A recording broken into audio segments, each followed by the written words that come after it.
जय हिंद प्यारे बच्चों। आदित्य आर्ट्स क्लासेस में आप सभी का स्वागत है। आज हम आप लोगों के लिए क्लास 12वीं हिंदी का टॉप 100 ऑब्जेक्टिव क्वेश्चन लेकर के आया हूं, जो आपके आने वाले एग्जाम के दृष्टिकोण से काफ़ी महत्वपूर्ण होने वाले हैं। 1 से लेकर 100 तक क्वेश्चन काफ़ी इंपॉर्टेंट हैं। एक एक क्वेश्चन सिलेक्टेड है, इसलिए इस वीडियो को आप लोग 1 से लेकर के यानी कि 100 तक अंत तक जरूर देखिएगा, बीच में स्किप नहीं करिएगा, यानी कि शुरू से अंत तक जरूर देखिएगा। ठीक है। आदित्य आर्ट्स क्लासेस संस्था पे जो टेस्ट हुआ था वही क्वेश्चन आपके सामने आने वाले हैं, यानी कि 1 से लेकर 100 तक। ये एग्जाम आपको 7/5/2023 को टेस्ट हुआ था हमारी संस्था पे। वही क्वेश्चन आपको इस वीडियो में 1 से लेकर 100 तक देखने को मिलेगा, इसलिए इस वीडियो को आप लोग शुरू से अंत तक जरूर वॉच करिएगा। और आप लोग आदित्य आर्ट्स क्लासेस से यानी ऑफलाइन क्लास भी जुड़ना चाहते हैं तो आप लोग इस नंबर पे कांटेक्ट करके आप लोग जुड़ सकते हैं। क्लास 11वीं और 12वीं का बैच जो है शुरू हो चुका है। नया बैच भी एक 15 तारीख से लॉन्च होने वाला है, इसलिए आप लोग फटाफट आप लोग कांटेक्ट करिए और आप लोग ऑफलाइन क्लास से आर्ट्स का टोटल और साइंस के जो भी बच्चे हैं, अगर आप चाहते हैं हिंदी और मैथिली का क्लास लेना तो आप भी संपर्क कर सकते हैं। आपके सामने ये 2 नंबर है, इस नंबर से आप कांटेक्ट करके ऑफलाइन क्लास बहेरी में ज्वाइन कर सकते हैं।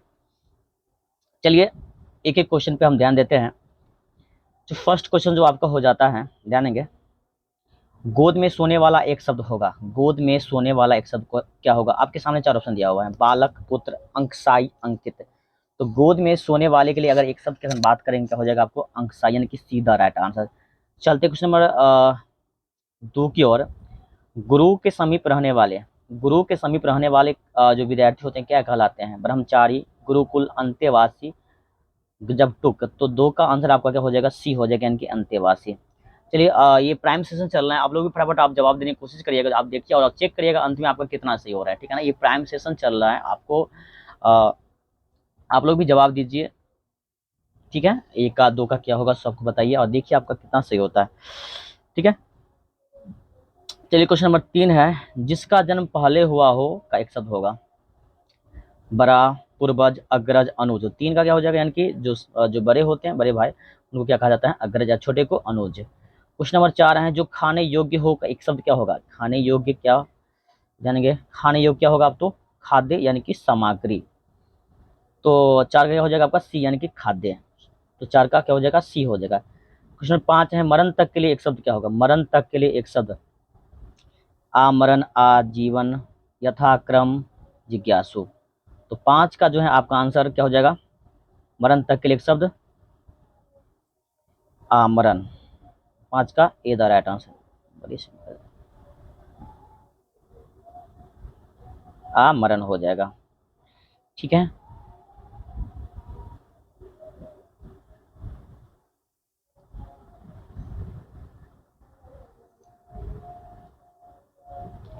चलिए क्वेश्चन नंबर चलते हैं। फ्लाइट मोड इसलिए कर दिया क्योंकि बीच में अगर कोई किसी का कॉल आ जाएगा तो फिर डिस्टर्ब आप लोग हो जाइएगा। संवाद में सबसे महत्वपूर्ण क्या है? संवाद में सबसे महत्वपूर्ण क्या है? जिज्ञासा, आत्मीयता, प्रभावपूर्ण भाषा, तर्क। तो ध्यान देंगे, हो जाएगा आपका आत्मीयता। संवाद में आत्मीयता सबसे महत्वपूर्ण होता है। चलते क्वेश्चन नंबर 7 पर। रसीम रथी के रचनाकार कौन है? रसीम रथी के रचनाकार कौन है? ओम प्रकाश वाल्मीकि, रामधारी सिंह दिनकर, प्रेमचंद, इनमें से कोई नहीं। तो 7 का आंसर हो जाएगा, यानी कि Ramdhari Singh Dinkar be the right answer. चलते क्वेश्चन नंबर 8 पर। आर्ट ऑफ कन्वर्सेशन कहाँ के लोगों में सर्वाधिक प्रचलित है? बताइए इसका आंसर क्या हो जाएगा? आर्ट ऑफ कन्वर्सेशन कहाँ के लोगों में सर्वाधिक प्रचलित है? Africa, Bharat, Europe, Canada. तो 8 का क्या हो जाएगा आपका? सी, यानी कि यूरोप। क्वेश्चन नंबर 9 है। संस्कृति के 4 अध्याय के रचनाकार कौन है? संस्कृति के 4 अध्याय के रचनाकार कौन है? ओम प्रकाश वाल्मीकि, रामधारी सिंह दिनकर, प्रेमचंद्र भूषण। तो 9 का उत्तर क्या हो जाएगा आपका? रामधारी सिंह दिनकर। चलते क्वेश्चन नंबर 10 की ओर। रामधारी सिंह दिनकर की रचना कौन सी है? उसने कहा था जूठन, अर्धनारीश्वर, उपयुक्त सभी। तो 10 का क्या हो जाएगा आपको? दिनकर जी की रचना है अर्धनारीश्वर, आधा नर और आधा नारी, अर्थात भगवान शिव। क्वेश्चन नंबर 11 है। बोलने से मनुष्य के रूप का साक्षात्कार होता है, यह किसने कहा? Edison, van Johnson, Milton. 11 का आंसर क्या हो जाएगा आपका? बी हो जाएगा, यानी कि वैन जॉनसन। क्वेश्चन 12 है। रविंस क्रूसो को कब तक मनुष्य का मुख देखने को नहीं मिला था? 12 वर्ष तक, 16 वर्ष तक, 18 वर्ष तक, या 20 वर्ष तक। तो 12 का आंसर क्या हो जाएगा आपको? यानी कि 16 वर्ष तक रविंस क्रूसो जो है जानवरों के बीच में रहा था, और 16 वर्ष के बाद यानी कि ना इन्होंने जानवर का मुख सबसे पहले देखा, परंतु जानवर सॉरी मनुष्य का मुख सबसे पहले देखा। इसके बाद मनुष्य को देखकर ये जंगल की ओर भाग रहे थे। कौन? रॉबिन्स क्रूसो, यानी कि 16 वर्ष तक इनको मनुष्य का मुख देखने को नहीं मिला, और ये जब जंगल से आए 16 वर्ष के बाद तो जानवर की ही बोली बोल रहे थे। बताइए। चलते क्वेश्चन नंबर 13 की ओर। दिनकर जी का जन्म बिहार के किस जिले में हुआ था? दिनकर जी का जन्म जो है बिहार के किस जिले में हुआ था? बताइए क्या होगा। आपके सामने 4 ऑप्शन दिया हुआ है। इलाहाबाद उत्तर प्रदेश, वाराणसी उत्तर प्रदेश, मथुरा उत्तर प्रदेश, बेगूसराय। तो 13 का आंसर क्या हो जाएगा? डी, यानी कि बेगूसराय। चलते हैं क्वेश्चन नंबर 14 की ओर। जो मन को हर ले का एक शब्द क्या होगा? मनोहर, मनोकुल, बेईमान, गुनाहगार। तो यानी कि जो मन को हर ले, मनोहर क्या होगा? ये द राइट आंसर। चलते हैं क्वेश्चन नंबर 15 की ओर। अर्धनारीश्वर में किस गुण का संयम है? नारी के, पुरुष के, पुरुष और नारी दोनों के, इनमें से कोई नहीं। तो 15 का जो है आपका आंसर हो जाएगा सी, पुरुष और नारी। यानी कि अर्धनारीश्वर में आधा नर है और आधा क्या है? नारी। यानी आधा जो धर है उसमें माता पार्वती जी हैं और आधा में क्या है? भगवान शिव है। ठीक है, यानी कि 15 का राइट आंसर आपको सी हो जाएगा। चलते क्वेश्चन नंबर 16 पे। बातचीत के माध्यम से बालकृष्ण भट्ट क्या बतलाना चाहते हैं? बातचीत के माध्यम से बालकृष्ण भट्ट जो है क्या बतलाना चाहते हैं? बातचीत की शैली, भाषण की शैली, या संवाद की शैली? तो ध्यान देंगे 16 का आंसर क्या हो जाएगा आपको? यानी कि बातचीत की शैली, ए हो जाएगा, है ना। चलते क्वेश्चन 17 की ओर। दिनकर जी की पहली काव्य पुस्तक कौन सी है? दिनकर जी की पहली काव्य पुस्तक कौन सी है आपको बतानी है। कुरुक्षेत्र, हुंकार, रसवंती, प्रणभंग। तो 17 का क्या हो जाएगा आपको? प्रणभंग हो जाएगा, यानी डी द राइट आंसर। चलिए क्वेश्चन नंबर 18 की ओर चलते हैं। उसने कहा था कहानी कितने भागों में है? 3 भागों में, 5 भागों में, यहाँ तो भाग लिखा ही नहीं। 5 भागों में सी है ना, सीधा बी में क्या है? भागों में, 4 भागों में। तो 18 का क्या हो जाएगा? सी, यानी कि उसने कहा था कहानी है 5 भागों में, है ना। तो उसने कहा था, किसने कहा था, आपको सब कुछ पता है क्योंकि ये चैप्टर हो चुका है ना। न्यू जो बैच स्टार्ट होने वाला है शाम को क्लास 12वीं का 4 बजे से, उसमें आपको पहला विषय जो है हिंदी ही रहेगा। जो साइंस के बच्चे हैं, कॉमर्स के बच्चे हैं, आप लोग भी जुड़ सकते हैं। ठीक है, चलिए चलते क्वेश्चन 19 की ओर। उसने कहा था कहानी के नायक कौन है? लाना सिंह, वजीरा सिंह, बौधा सिंह, सूबेदार हज़ार सिंह। आपको पता है उसने कहा था कहानी के नायक कौन है? तो लाना सिंह है। कौन है? लाना सिंह। चलिए क्वेश्चन में चलते हैं 20 की ओर। दिनकर जी की पहली कविता किस पत्रिका में प्रकाशित हुई थी? छात्र सहोदर, छात्र पत्रिका, छात्र मित्र, इनमें से कोई नहीं। प्यारे बच्चों बताएंगे आप लोग, तो इसका आंसर क्या हो जाएगा? 20 का आंसर क्या हो जाएगा? तो छात्र सहोदर। चलिए बहुत अच्छा, आप लोगों का भी जवाब बहुत अच्छा आ रहा है। ऐसे ही प्राइम सेशन से जुड़ करके आप भी अपना कमेंट करिए, देखिए आपका कितना सही हो रहा है। ठीक है, क्वेश्चन में चलते हैं किस की ओर। उसने कहा था कहानी में कितने भागों में प्रेम प्रसंग का वर्णन है? 1 भाग, 3 भाग, 4 भाग, 5 भाग। तो बताइएगा। यानी देखिए, उसने कहा था कहानी में, यानी कि आपको 1 भाग में है प्रेम प्रसंग, इसके बाद जो है जो भाग जो भी आता है 4 भाग, उसमें आपको युद्ध का वर्णन किया गया है नहीं। कुल 5 भाग में, इसमें 1 भाग में आपको प्रेम प्रसंग, यानी कि शुरुआत में आपको प्रेम प्रसंग, वही फ्लैश बैक में ये कहानी चलता है ना, फ्लैश बैक में कहानी चलता है। तो शुरुआत में आपको प्रेम प्रसंग, जो बचपन में लाना सिंह और सूबेदारनी की कहानी आती है। इसके बाद जो है ना आपको बीच में युद्ध का वर्णन है। फिर इसके बाद जो है जब बाद में मिलते हैं लाना सिंह सूबेदारनी से, तो इन दोनों के बीच में और हजारा सिंह बौद्धा सिंह के बीच में जो संवादें होती हैं उनके बारे में चर्चाएं की गई हैं। तो इस प्रकार से आप देख सकते हैं इस कहानी में 5 भाग, इसमें से आपको 1 भाग जो है फर्स्ट जो भाग है, आप उसको फर्स्ट भाग में आपको प्रेम प्रसंग देखने को मिलेगा, है ना। और जो 4 भाग हैं इसमें आपको युद्ध के बारे में वर्णन किया गया है। चलिए क्वेश्चन नंबर चलते हैं, अगर आप लोग चाहते हैं आगे बढ़े तो बढ़ जाते हैं। 22 नंबर क्वेश्चन पे। उसने कहा था कहानी का नायिका कौन है? सरदारनी, सूबेदारनी, अंग्रेजी मैम, इनमें से कोई नहीं। आपको पता है उसने कहा था कहानी के जो नायिका है सूबेदारनी है ना। इनके ही और लाना सिंह के बीच में जो प्रेम प्रसंग है शुरुआत में दोनों के बीच में चलता है ना। 8-9 साल के दोनों रहते हैं और अमृतसर के बाजार में दोनों मिला करते हैं और पूछते हैं कि तेरी कुरमाई हो गई धत्तरी कह करके ये सूबेदारनी ने भाग जाती, याद है ना आपको कहानी, है ना। इसके बाद जो एक बार क्या होती है नहीं, एक बार होता क्या है, सूबेदारनी कहती है हाँ पता नहीं देख नहीं रहो ये जो साल जो है, यानी कि मेरी कुरमाई हो गई है। तो यहाँ से दोनों जो है ना अलग अलग हो जाते हैं। ध्यान देंगे, जब कहती हैं हाँ ये रेशम से काटा हुआ मेरा सालू नहीं देख रही हो, यानी कि मेरा कुरमाई क्या है, हो गया है। यहीं से दोनों अलग हो जाते हैं। इसके बाद युद्ध का जो वर्णन है आपको देखने को मिलेगा इस कहानी में। उसने कहा था कहानी में किस शहर का चित्रण है? देखिए आपको पता है, अभी बताया भी है। उसने कहा था कहानी जो है किस शहर का चित्रण किया गया? अमृतसर, लुधियाना, जयपुर, लखनऊ। तो कहाँ का? अमृतसर, जो पंजाब में पड़ता है ना। चलते क्वेश्चन नंबर 24 की ओर। दिनकर जी की पहली कविता कब प्रकाशित हुई थी? दिनकर जी की पहली कविता कब प्रकाशित हुई थी, आप लोग बताएंगे। आपके सामने 4 ऑप्शन दिया हुआ है, 1925, 1920, 1924, 1928। क्या हो जाएगा मेरे प्यारे बच्चे, फटाफट आप इसका कमेंट करिए, बताइए बताइए। और कौन कौन आप लोग जुड़े हुए हैं इस प्राइम सेशन से, अपना नाम थोड़ा कमेंट कर देंगे, ठीक है। हम देखते हैं कौन कौन जुड़े हुए हैं।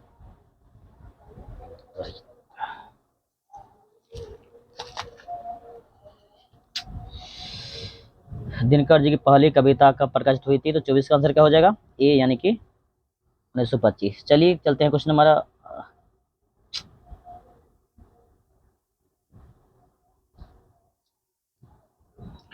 चलते हैं 25 पर। लाना सिंह किस पद पर था, लाना सिंह किस पद पर था, सूबेदार, लेफ्टिनेंट, जमादार, मेजर। तो 25 का आंसर क्या हो जाएगा, यानी कि जमादार पद पर था। कौन, लाना सिंह। उसने कहा था, कहानी जो नायक है। पलटन का विदूषक कौन था, बताना है आपको क्वेश्चन। पलटन का विदूषक कौन था, हजारा सिंह, मुख्तार सिंह, वजीरा सिंह, कुलदीप सिंह। तो 26 का क्या हो जाएगा, यानी कि वजीरा सिंह जो है ना इनका विदूषक था। क्वेश्चन नंबर 27, सूबेदार हजारा सिंह लड़के का नाम क्या था, बताइएगा। सूबेदार हजारा सिंह लड़के का नाम क्या था, बौदा सिंह, किरत सिंह, जगदारी सिंह, महामारी सिंह। बताइए, महामारी तो नहीं होगा ना, बौदा सिंह था क्या। तो इनके लड़के का नाम यानी बौधा सिंह था। चलते क्वेश्चन नंबर 28 की ओर। जर्मन लेफ्टिनेंट को किसने मार गिराया, जर्मन लेफ्टिनेंट को किसने मार गिराया, सूबेदार, लाना सिंह, बौधा सिंह, किरत सिंह। तो 28 का आंसर क्या हो जाएगा, नहीं आपको, लाना सिंह। जर्मन लेफ्टिनेंट को किसने मार गिराया, तो लाना सिंह। दिनकर जी का दिनकर जी के अनुसार यदि पति विचार है तो पत्नी क्या है, बुद्धि, समाज, भावना। देखिए दिनकर जी के अनुसार अगर पति विचार है तो पत्नी क्या है, भावना है। क्या है, भावना। याद रखिएगा मंडल जी। क्वेश्चन नंबर 30 है, तो छोटा कर लेते हैं ना। क्वेश्चन 30 है, पुराने हिंदी रचना है रामचंद्र शुक्ल की, हजारी प्रसाद द्विवेदी जी की, चंद्रधर शर्मा गुलेरी जी की, नामवर सिंह की। तो 30 का जो आंसर हो जाएगा, यानी कि चंद्रधर शर्मा गुलेरी। चलते हैं क्वेश्चन नंबर 31 की ओर। कुरमाई का अर्थ क्या होता है, कुरमाई, कुरमाई का अर्थ क्या होता है, तो मंगनी, विवाह, बातें, दहेज दो। देखिए कुरमाई का अर्थ होता है मंगनी, याद है ना। लाना सिंह और सूबेदारनी यानी बचपन में जब आपस में मार्केट में मिला करते थे तो बार बार लाना सिंह जो है ना सूबेदारनी को कहा करते थे, क्या तेरी कुरमाई हो गई, यानी कि तेरी मंगनी हो गई क्या। तो बार बार क्या कहती थी सूबेदारनी, नहीं। परंतु एक दिन क्या कहती है, हाँ ये देख नहीं रहे हो, रेशम से कटा हुआ सालो, यानी मेरा कुरमाई यानी कि मेरा शादी जो है, मंगनी जो है ना हो चुका है। ठीक है, चलो, यानी कि कुरमाई का अर्थ क्या हो जाता है, तो मंगनी। चलिए क्वेश्चन नंबर चलते हैं 32 की ओर। बुध और महावीर नारियों को कौन सा अधिकार दिया था, बता दीजिए आप लोग। बुध और महावीर ने नारियों को कौन सा अधिकार दिया, देखिए, सांस लेने का अधिकार, तो वो कौन दोने है नहीं, सांस लेने का अधिकार, भिक्षुनी होने, भिक्षुनी नहीं, यहाँ पे नहीं होने का अधिकार, पति के त्याग का अधिकार, इनमें से कोई नहीं। देखिए इसके अनुसार अगर चलिएगा तो क्या हो जाएगा, डी, इनमें से कोई नहीं। इस क्वेश्चन को जो भी डी मारे होंगे, है नहीं, जो भी बच्चे डी अगर आप लोग मार के आए हैं तो उनको 1 नंबर जरूर मिलेगा, है नहीं, ठीक है। क्योंकि देखिए बुद्ध और महावीर ने नारियों को जो है ना भिक्षुनी होने का अधिकार दिया। इसको काट दीजिए तो समझ जाइए यही हो जाएगा, यानी कि भिक्षुनी होने का, है ना, इसमें नहीं है इसलिए इसको काटेंगे। देखिए बुद्ध और महावीर ने नारियों को अधिकार दिया था भिक्षुनी होने का। चलते हैं, परंतु इसमें देखिए ऑप्शन नहीं ना दिया हुआ है, यहाँ तो नहीं है ना, इसलिए जो बच्चे 32 का डी बनाए होंगे उनको 1 नंबर मिल जाएगा। चलते क्वेश्चन नंबर 33 की ओर। गुलेर जी किस गांव के मूल निवासी थे, फतेहपुर, गुलेर, मनेर, इनमें से कोई नहीं। तो 33 का आंसर क्या हो जाएगा, तो 33 हो जाएगा बी, यानी कि गुलेर नामक गांव के थे। क्वेश्चन नंबर 34 है, चंद्रधर शर्मा गुलेरी किस युग के कहानीकार हैं, द्विवेदी युग, भारतेंदु युग, प्रेमचंद्र युग, इनमें से कोई नहीं। तो 34 का आंसर आपको हो जाएगा, यानी कि द्विवेदी युग। चलते हैं क्वेश्चन नंबर कितना पर चलना है जी, 35 पर ना। लहना सिंह किस कहानी का पात्र है, जोठन, उसने कहा था, सुखमय जीवन, इनमें से सभी। बताइए क्या होगा, लहना सिंह किस कहानी का पात्र है, तो उसने कहा था, किसने कहा था, तो याद है ना आप लोगों को, किसने कहा था, किसको क्या कहा था, सब कुछ पता है। चलते हैं क्वेश्चन नंबर 36 पर। अर्धनरीश्वर का किस विद्या से संबंध है, अर्धनरीश्वर का किस विद्या, यानी कि अर्धनरीश्वर जो है ना इसका काव्य विद्या क्या है, निबंध, एकांकी, कहानी, व्यंग। तो 36 क्या हो जाएगा, यानी कि निबंध, दिनकर रचित निबंध है ना। चलते क्वेश्चन नंबर 37, लाहना सिंह के मामा कहाँ के रहने वाले थे? चंडीगढ़, अमृतसर, लुधियाना, जयपुर। तो 37 का आंसर क्या हो जाएगा, यानी कि लाहना सिंह के मामा अमृतसर के रहने वाले थे। क्वेश्चन नंबर 38, लाहना सिंह का सिर अपनी गोद में लेकर कौन बैठा था? हजारा सिंह, बजीरा सिंह, किरत सिंह, राधा सिंह। बताइए क्या होगा इसका आंसर जी? बी, बजीरा सिंह। चलिए बहुत बढ़िया, बहुत अच्छा आप लोग का भी जवाब, क्या कहना।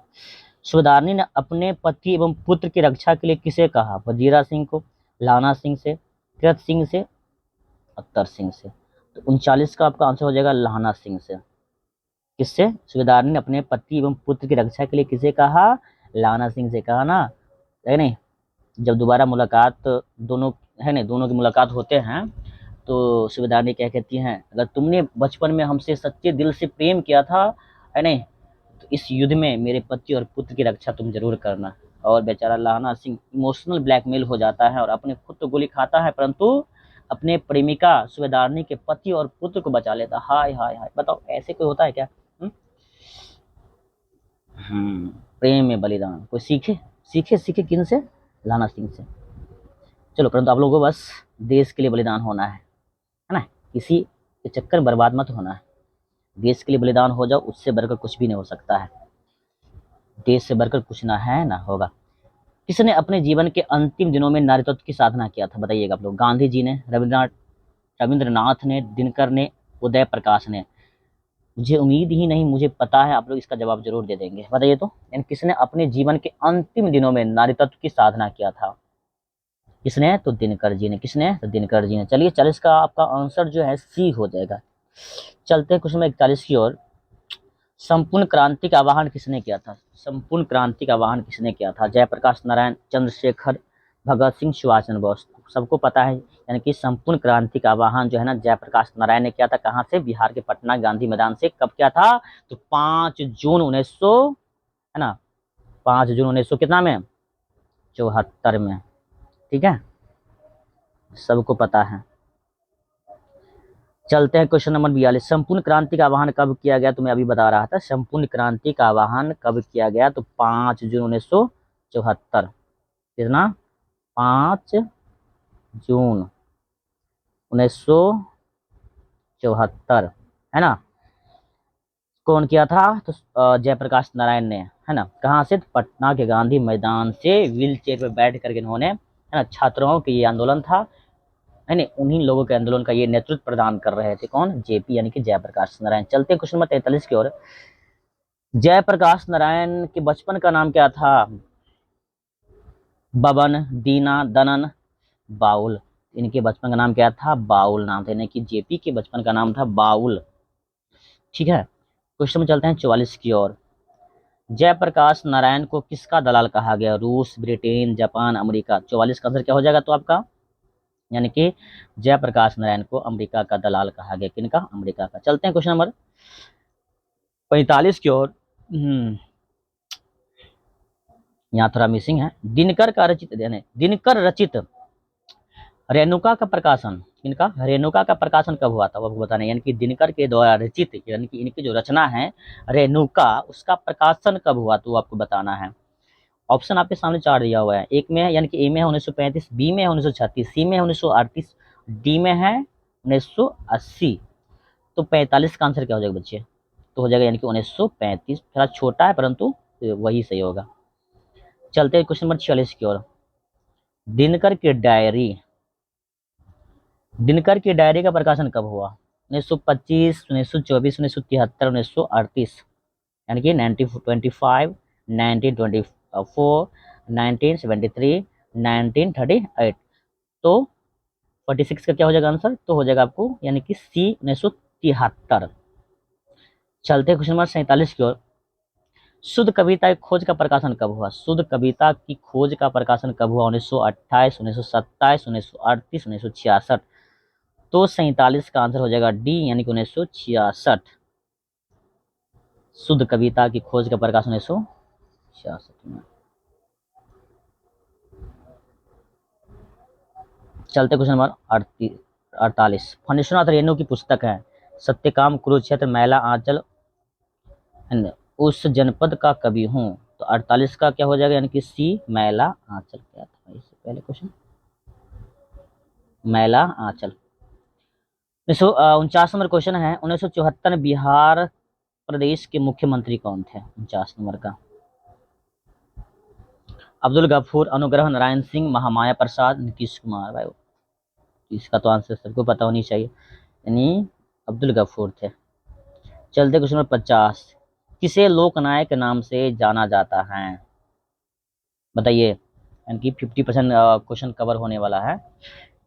किसे लोकनायक के नाम से जाना जाता है? महात्मा गांधी, जयप्रकाश नारायण, बाल गंगाधर तिलक, उपयुक्त सभी, सबको पता, यानी कि 50 का क्या हो जाएगा बच्चे? तो बी, यानी कि जयप्रकाश नारायण को लोकनायक जयप्रकाश नारायण के नाम से या जेपी के नाम से हम लोग जानते हैं। चलते क्वेश्चन नंबर 51 की ओर, तीव्र बुद्धि वाला क्या कहलाएगा? कुशाग्र कहलाएगा, यानी कि 51 का सीधा राइट आंसर। चलते क्वेश्चन नंबर 52, गांधारी थी किनके माँ थी? दुर्योधन की माँ, कृष्ण की माँ, अर्जुन की माँ, बलराम की माँ। बताओ बलराम क्या होगा इसका आंसर? गांधारी थी, तो 52 का आंसर क्या हो जाएगा, यानी कि दुर्योधन की माँ, है ना। और अर्जुन की माँ कौन थी? तो कुंती। चलते क्वेश्चन नंबर 53, प्रेमचंद्र थे गीतकार, कथाकार, फिल्मकार, संगीतकार। तो 53 का आंसर क्या हो जाएगा? बी, यानी कि कथाकार। प्रेमचंद्र कौन थे? तो कथाकार थे। क्वेश्चन नंबर 54, कुंती थी, कुंती किनकी माँ थी? तो पांचों भाई पांडवों की माँ थी कुंती। ठीक है। चलते हैं क्वेश्चन 55, रामधारी सिंह दिनकर किस युग के कवि हैं? दिनकर जी जो है ना, किस युग के कवि है वो आपको बतानी है। आपके सामने 4 ऑप्शन है, भारतेंदु युग, छायावादी युग, छायावत्तर युग, रामधारी सिंह दिनकर युग। तो 55 का आंसर कौन सा युग का है बता दीजिए। तो छायावत्तर युग, यानी कि 55 का see the right answer. Question number 56 की ओर चलिए बच्चों, संस्कृति के 4 अध्याय किसकी कृति हैं? बताएंगे आप लोग, बताइए इसका आंसर क्या हो जाएगा। संस्कृति के 4 अध्याय किसकी कृति हैं? गुलाबदास, हजारी प्रसाद द्विवेदी, आचार्य सीताराम चतुर्वेदी, रामधारी सिंह दिनकर। तो 56 का आंसर हो जाएगा आपका सी, आचार्य सीताराम चतुर्वेदी। 57 नंबर क्वेश्चन है, अर्धनरीश्वर कल्पित रूप है, यानी कि अर्धनरीश्वर यानी किसके, यानी किनके कल्पित रूप है बताएंगे। तो शिव और पार्वती के कल्पित रूप है। 57 का ए द राइट आंसर। चलते क्वेश्चन 58, युद्ध और शांति समस्या पर लिखी गई काव्य कृति है? नील कुसुम, उर्वशी, हुंकार, कुरुक्षेत्र। 58 का आंसर क्या हो जाएगा? सी, हुंकार।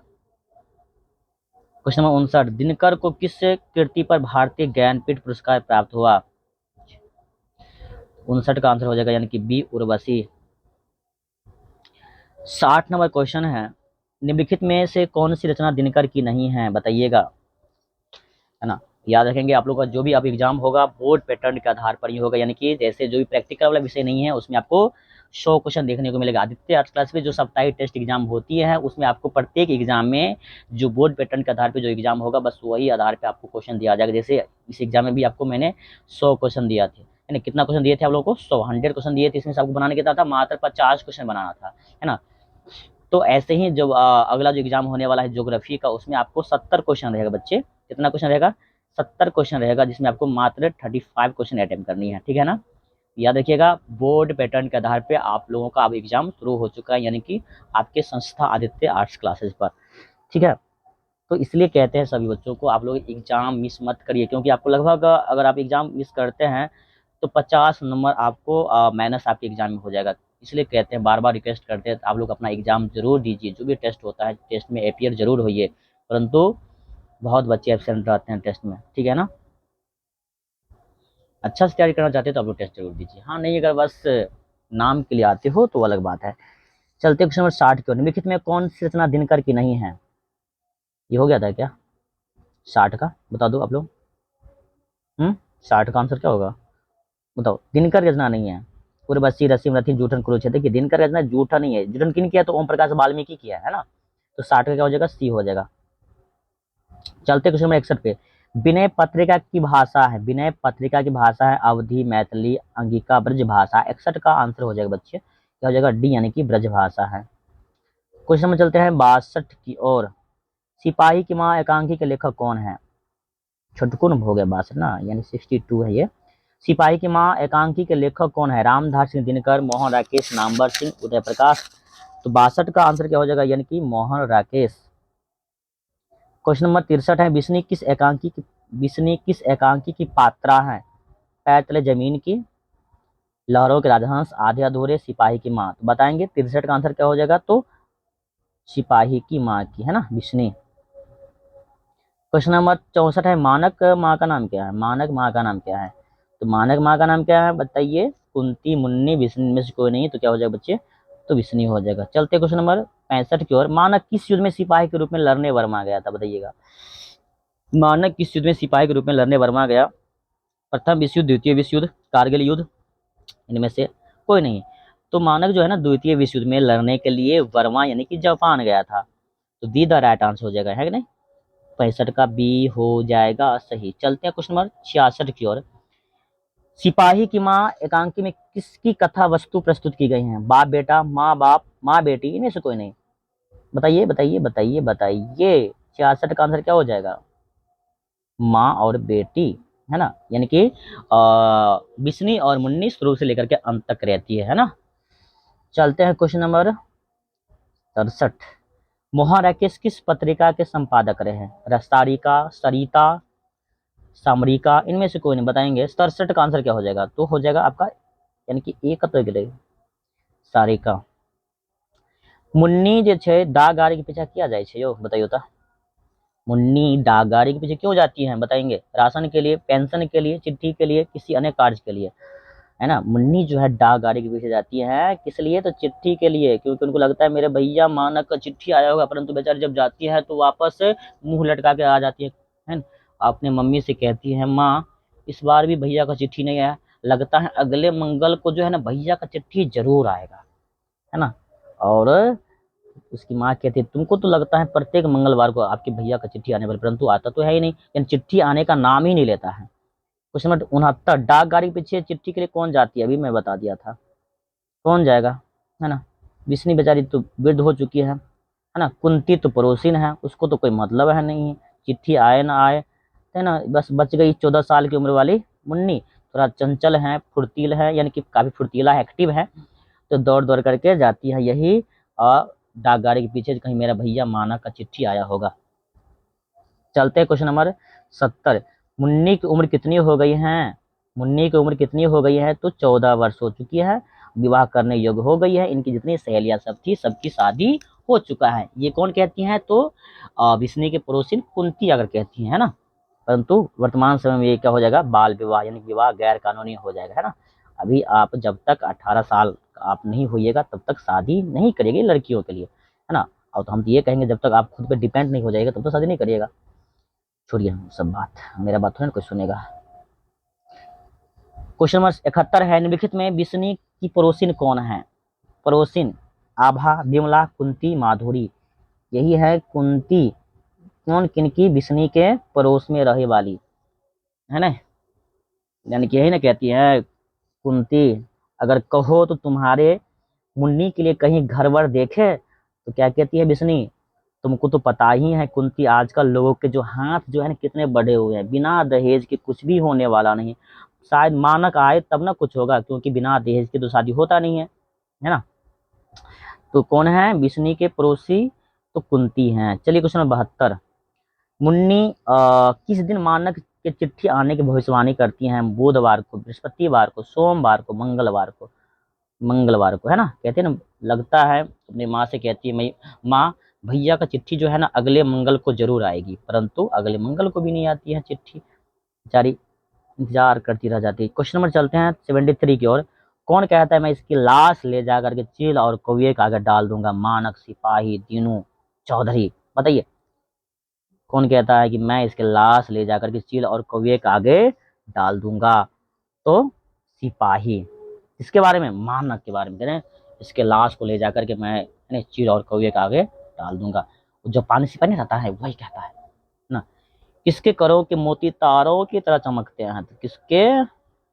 बंतों के, तारों के, धनों के, इनमें से कोई नहीं। बताइएगा 74 का आंसर क्या हो जाएगा, यानी कि बी। तो तारों के मोती तारों की तरह चमक रहा था भाई, है ना। तब नहीं अपनी माँ के आगे कहती है मुन्नी, है ना, यानी कि तारों के जो जानेंगे जो करों के जो मोती हैं तारों की तरह चमकते हैं। चलिए क्वेश्चन में चलते हैं 75 पे। जगदीश चंद्र माथुर मूलतः क्या थे? निबंधकार, कहानीकार, नाटककार, उपन्यासकार। 75 का आंसर क्या हो जाएगा? 75 का आंसर हो जाएगा यानी कि सी, नाटककार। चलिए क्वेश्चन नंबर चलते हैं 76। ओ सुधानिया निबंध बिहार की क्षेत्र की संस्कृति पर लिखी गई, तो चंपारण की संस्कृति पर लिखी गई। चलते हैं क्वेश्चन नंबर 77 के और। चंपारण क्षेत्र में बाढ़ का मुख्य कारण क्या है? जंगलों का काटना, नदियों की अधिकता, नदियों की तीव्रता, इनमें से कोई नहीं। तो 77 का राइट आंसर जंगलों का काटना। जंगल को काट रहे हैं इसलिए बार बार क्या आता है, वहां के लोगों को दंड देने के लिए प्रत्येक वर्ष बाढ़ आती है। भाई जंगल काटोगे, प्रकृति के साथ छेड़खानी करोगे तो परिणाम भुगतने के लिए आपको है नहीं, दंड देने के लिए प्रकृति के ना आएंगे। यानी कि जंगल काटने के कारण जो है ना, चंपारण क्षेत्र में बार बार प्रत्येक वर्ष बाढ़ आते हैं जी। चलते हैं क्वेश्चन नंबर 78 को। 78 78। माथुर जी किस राज्य के शिक्षा सचिव नियुक्त हुए थे? मध्य प्रदेश, आंध्र प्रदेश, बिहार, उत्तर प्रदेश। बताएंगे मेरे प्यारे बच्चों। इसका आंसर क्या हो जाएगा? मध्य प्रदेश, आंध्र प्रदेश, बिहार। बता दीजिए, बता दीजिए। तो क्या बिहार? चलिए बहुत अच्छा आप लोगों का जवाब है। चलिए क्वेश्चन नंबर 79, 79 नंबर क्वेश्चन। 12वीं सदी के लगभग 3 वर्ष तक किस वंश का शासन था? तो कर्नाट वंश का शासन था। चलिए आप लोग मैं बता दे रहा हूँ, कर्नाट वंश का शासन था। किस वंश का? कर्नाट वंश का। चलते हैं क्वेश्चन नंबर 83 की ओर। भगत सिंह को फांसी दिया गया 23 मार्च 1931, 24 मार्च 1931, 25 मार्च 1932। बता दीजिए इसका आंसर क्या हो जाएगा? तो भगत सिंह क्या हो जाएगा? यानी कि द राइट आंसर ए हो जाएगा। क्या होगा? ए।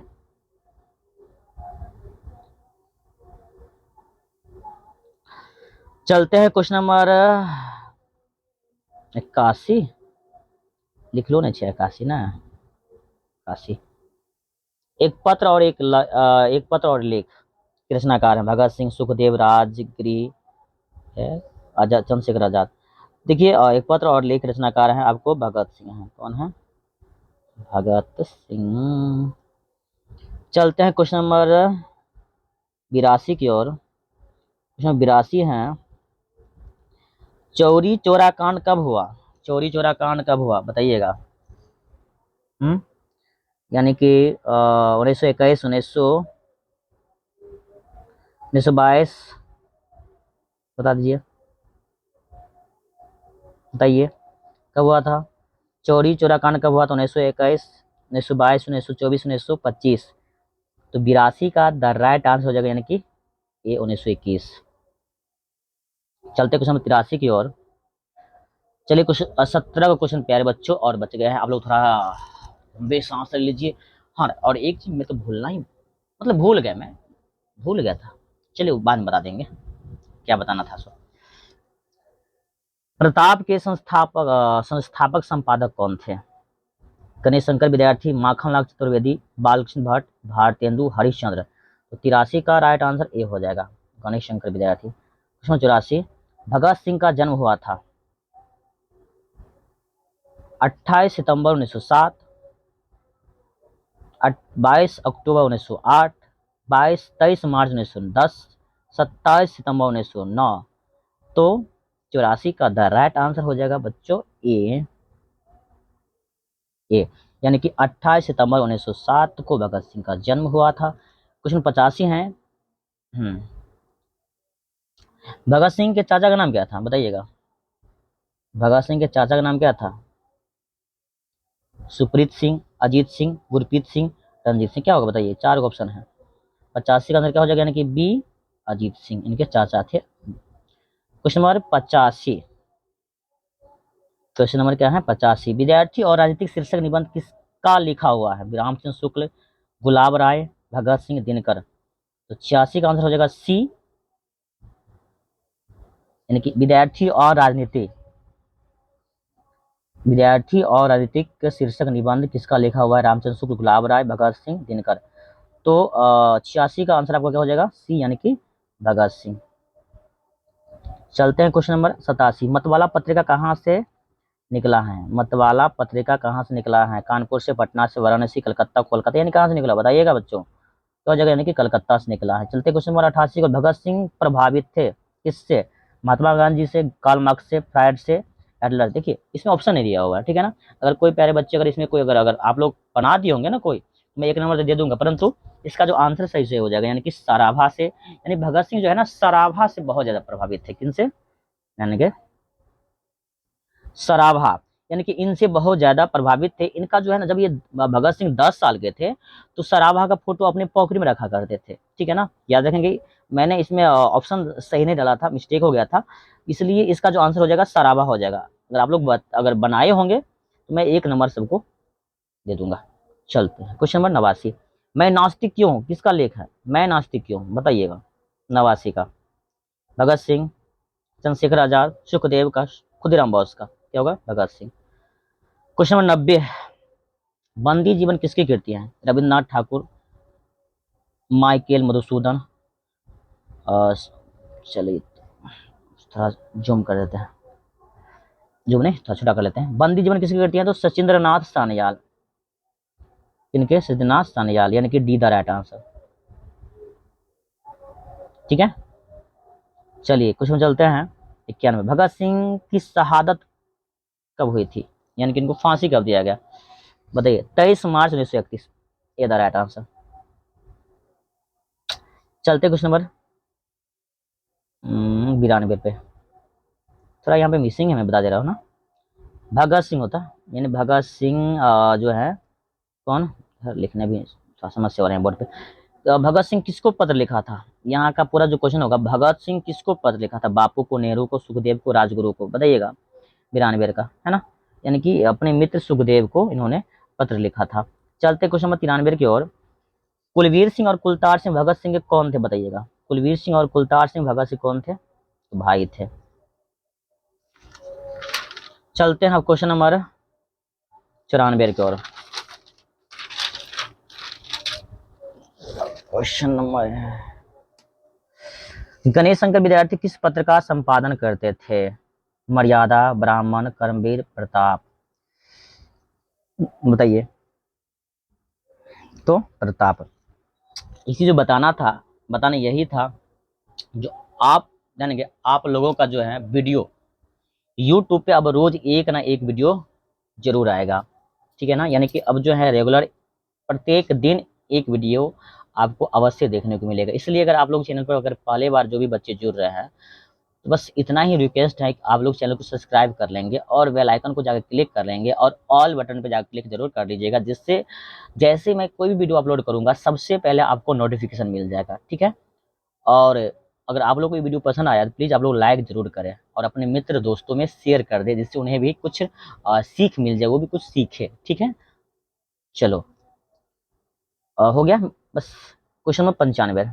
भगत सिंह ने अपने मित्रों के साथ केंद्रीय असेंबली में बम कब फेंक दिया? ये तो बताना ही ना आपको। कब? 8 अप्रैल 1929 को उन्होंने बम फेंका। 96। माटी की मूर्ति रचना किसकी है? दिनकर जी की, बेनीपुरी जी की, मुक्ति बोध की, प्रसाद जी की? तो 96 का आंसर क्या हो जाएगा, यानी कि रामधारी सिंह दिनकर। Question number 97। दिनकर जी किस लिए प्रसिद्ध हैं? साहित्य रचना के लिए, संगीत के लिए, मूर्ति निर्माण के लिए, उपन्यास लेखन के लिए?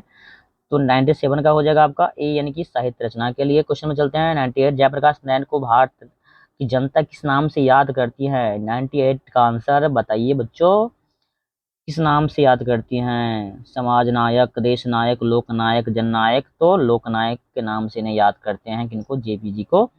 Question number 99। जयप्रकाश नारायण ने संपूर्ण क्रांति वाला ऐतिहासिक भाषण कहाँ और कब दिया था? तो बताइए इसका आंसर क्या हो जाएगा। मैंने अभी इस वीडियो में ही तो इसके बारे में चर्चा कर दिया हूँ बच्चों। बताओ आप लोग, जयप्रकाश नारायण ने संपूर्ण क्रांति वाला ऐतिहासिक भाषण कहाँ और कब दिया? देखो मैं फटाफट बता दे रहा हूँ। डी को मारे, यानी कि डी को आप फटाफट टिक मार दीजिए, यानी कि पटना में। कब? 5 जून 1974 को। किसने दिया था? तो जेपी यानी कि जयप्रकाश नारायण ने दिया था, है ना। चलते हैं क्वेश्चन नंबर 100। चलो इसको अच्छा से जूम करते हैं, क्योंकि क्वेश्चन सबसे अंतिम है, यानी कि इस क्वेश्चन को आप लोग ध्यान से सुनिएगा। जयप्रकाश नारायण ने किस साल छात्र आंदोलन का नेतृत्व किया? 1973, 1973, 1976, 1974, 1977। बताइए, जयप्रकाश नारायण ने किस साल छात्र आंदोलन का नेतृत्व किया था? किस साल बताइएगा ना। सी 74। वाह क्या बात है, 1974। इस प्रकार मैंने आप लोगों को 100 क्वेश्चन करवा दिया। अगर आप लोगों को अगर ये वीडियो पसंद आए तो प्लीज़ लाइक करें, अपने मित्र दोस्तों में शेयर करें। अगर आप लोग चैनल पर पहले बार जुड़े हैं तो चैनल को सब्सक्राइब जरूर करें। अगर आप लोग जो भी बच्चे इस बहेरी के अगल बगल के हैं, अगर आप चाहते हैं जो कोचिंग पे आके पढ़े तो आप लोग नंबर दिया हुआ है इस PDF में, दिखा देता हूँ मैं आप लोगों को एक बार और।